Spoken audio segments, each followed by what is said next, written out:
faut-il copier les Suédois? La question peut faire sourire. Qu'aurions-nous à attendre d'un pays de 9 millions d'habitants situé tout au nord de l'Europe?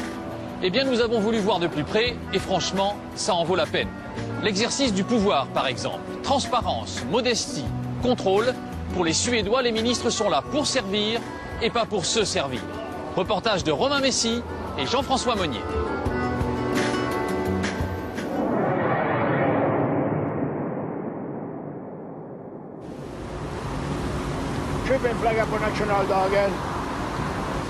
Achetez un drapeau pour la fête nationale. Achetez un drapeau pour la fête nationale.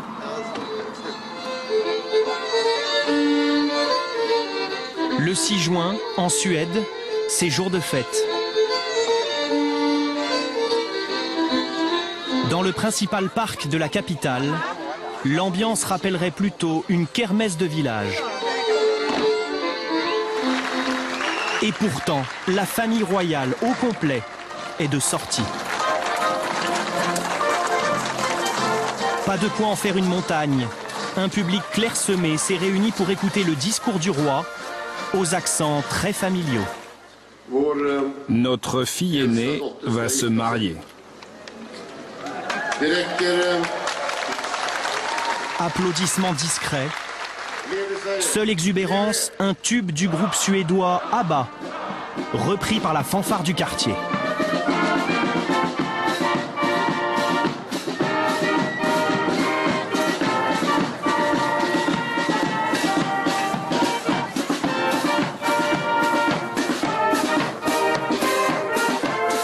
Pas de défilé, pas de feu d'artifice. En Suède, pour la fête nationale, on célèbre le drapeau avec modestie.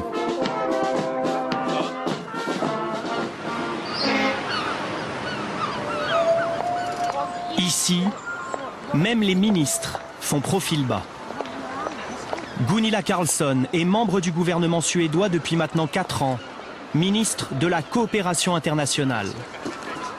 Mais elle arpente le centre de Stockholm tous les jours, à pied et sans garde du corps.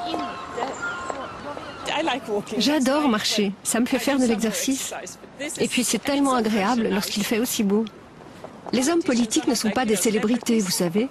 À cette époque de l'année, j'essaye d'être dehors, autant que possible. Lorsqu'elle n'est pas en voyage à l'étranger, Gunilla Carlsson retrouve tous les matins à 8h30 au ministère des Affaires étrangères sa petite équipe de collaborateurs. L'ambiance est plutôt décontractée.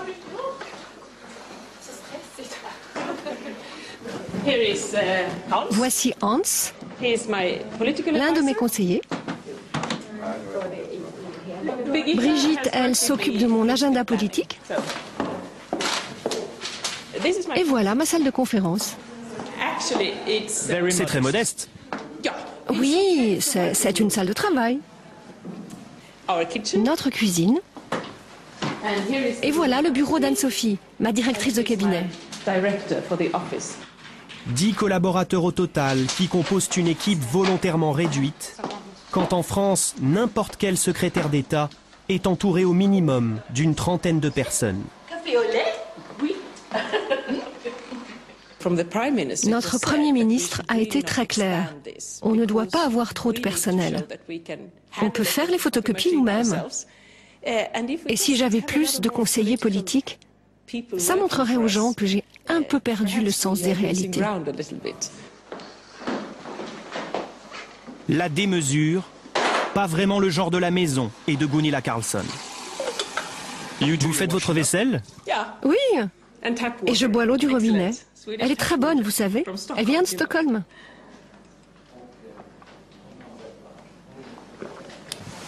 Une ministre au régime sec. Il n'y a que dans son bureau qu'elle se permet quelques petits plaisirs personnels. Voilà mon bureau. Je l'aime beaucoup. Je passe énormément de temps ici. C'est pourquoi je voulais des couleurs vives et de la lumière. Un canapé bon marché, une télévision qui n'a rien d'un écran géant. Vous ne pouviez pas acheter des meubles trop chers? Non, j'avais des idées et le décorateur m'a dit ce qui était possible. En fait, j'ai hérité de ces canapés du ministre des Finances et on les a rénovés un petit peu. Un mobilier d'occasion, quelques centaines d'euros de dépenses seulement. Un bureau fonctionnel comme à la maison. Et regardez, pour ranger mes livres, je fais tout moi-même sur ces étagères. Comme ça, je ne suis pas perdue. Aucun avantage particulier, la ministre est soumise aux mêmes règles que tous les fonctionnaires. Ça, c'est mon téléphone personnel, avec ma fille et son cheval en fond d'écran.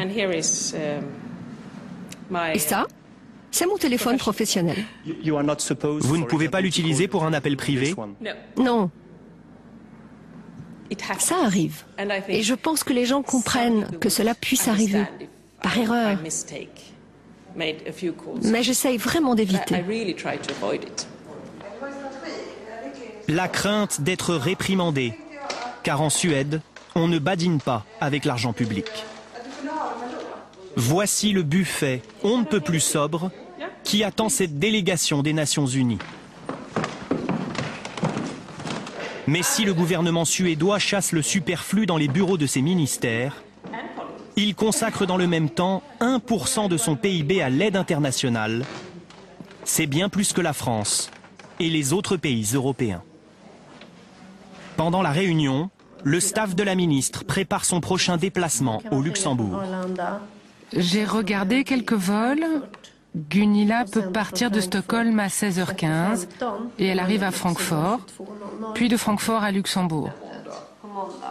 Même pour les voyages officiels, la ligne de crédit de la ministre est limitée. La ministre doit prendre des vols en classe économique pour l'Europe. Et on réserve la classe affaires uniquement pour les vols supérieurs à 3h30, comme l'Afrique par exemple. Et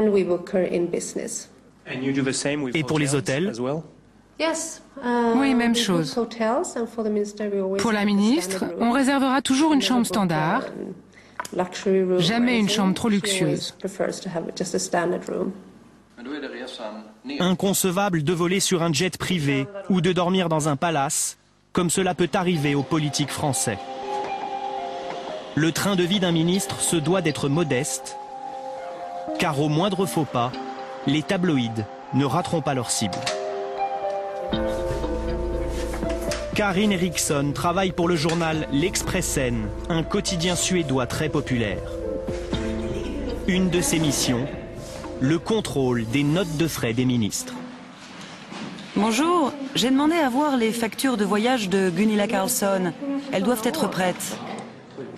Dans les ministères suédois, les notes de frais sont publiques et consultables sur place par n'importe quel citoyen. Une transparence totale et une aubaine pour les journalistes.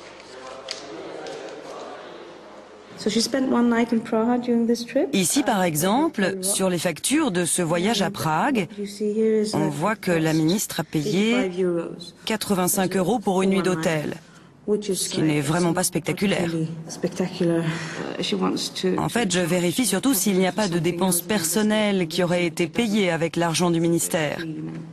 Et si ça va, il n'y a pas de minibar. Un contrôle draconien qui fait de la Suède le 3e pays le moins corrompu au monde, quand la France ne pointe qu'au 24e rang. Ici, il ne faut parfois pas beaucoup plus qu'un minibar pour déclencher un scandale. Mona Sahlin, vice-premier ministre de la Suède en 1995, en a fait la douloureuse expérience.